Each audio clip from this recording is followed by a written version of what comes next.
What we're going to discuss are 6 things that you are probably overlooking in Canva's video editor.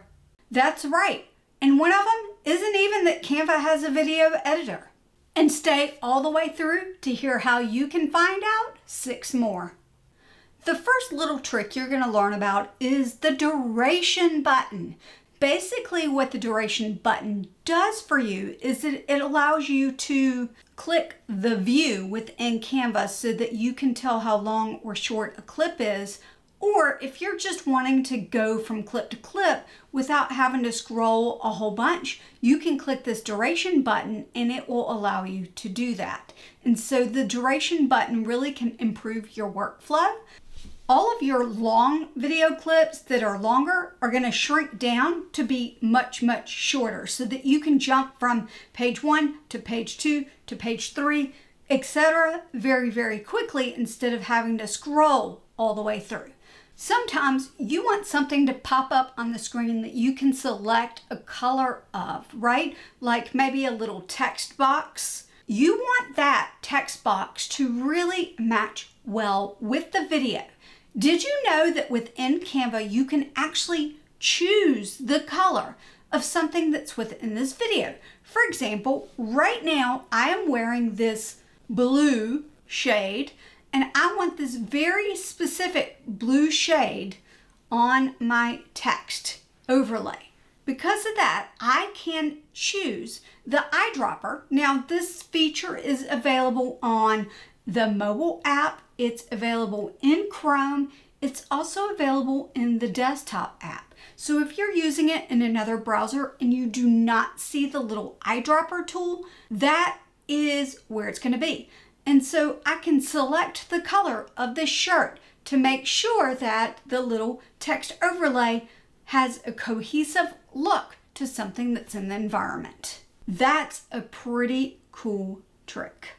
You may not realize that you can add transitions in between your scenes within Canva. All you need to do is hover in between the 2 pages and either a plus sign or this funny little icon is going to show up. You click the little icon and the left-hand panel will open up so that you can select one of the transitions. Now, each transition looks very different and it's up to you to decide which transition you like. Flow is one of the newer transitions. Actually, it's the newest transition. But what I really like about these transitions is that you can adjust the timing, the direction, and different things on each one of them. That's just an amazing thing to be able to customize within your videos. I particularly love to use it for intro scenes, right? Like a little intro card where the scene ends and then I'm going into something else and then I can have something pull straight up. Now, here is a little tip for you. Make sure that you leave silence at the end of your clip like I'm doing right now. That way you have a silent tail to be able to transition from one scene to the next without clipping your audio or the visuals that you might want to use.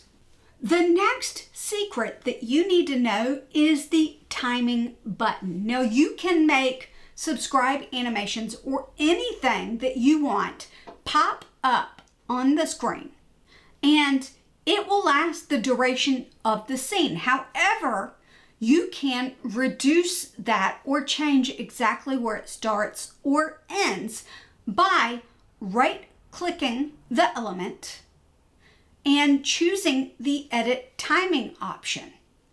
And when you do that, the video editor itself will change. And you're going to notice here on a layer above that element. And we can move and adjust the timing of this particular subscribe animation. And you can do that with a lot of different things. So just give it a go. The only thing you can't do is when something is attached to a background. So if it's attached to a background, you can't edit the timing of it.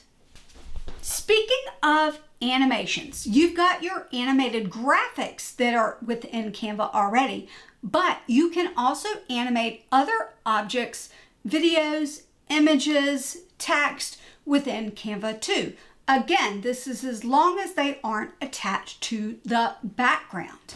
All you need to do is click the object that you want to animate and then look up and click the animate button. The left-hand panel will come up and it will either say page animation, element animation, or if you're on a text animation. And there are a lot of different options and a lot of different ways that you can customize those animations. Make sure that you test them out so that you know exactly what they do. I'm not going to show all of them here, but I think that pop and stomp are probably two of my favorites that I use frequently. You can use all of these on the free account, but if you want to adjust things like timing, then that is part of the Canva Pro option. The next thing on our list of things that you are probably overlooking is the Edit Video button. When you click this button, what happens is it pops up something on the left-hand side. And that is going to include your FX options, which include things like background remover. Yes, if you are a Canva Pro member, you can remove the background of a video. The other thing that includes is things like adding a filter.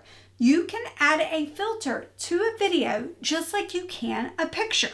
This allows you to change things like even making your video black and white. And this is just a really cool effect. The other thing you can do is look over to the next tab. You can make manual adjustments to the video yourself.